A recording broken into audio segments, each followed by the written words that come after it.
Since the beginning of the year, the Namibian Broadcasting Corporation has been holding a series of election workshops. Editors, journalists, camera persons and other technical staff are being trained on various aspects regarding the coverage of elections before the deployment. We spoke to some NBC journalists. One of the things we learned today that stood out for me is to remember what a public broadcaster is there for. Basically, is to guide the electorates to take informed decisions when they go out to the polls. The workshop is tailor-made for the elections that we are going to cover at the end of the year, which is in a few weeks' time.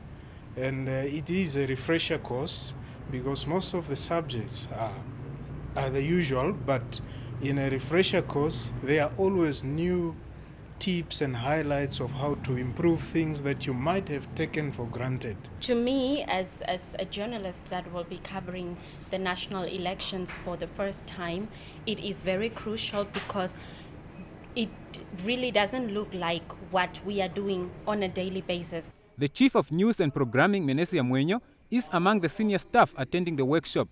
The aim to have the workshop just some few days before we deploy the teams is just to ensure the readiness of the NBC to cover the elections.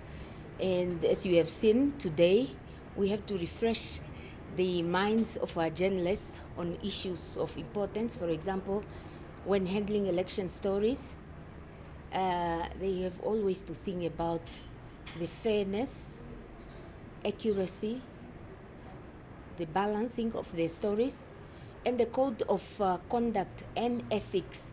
When they go out there, what issues are they supposed to look out for? About 40 employees of the national broadcaster and the Ministry of Information and Communication Technology are partaking in the refresher course. Tangani Nangolo, NBC News, Windhoek.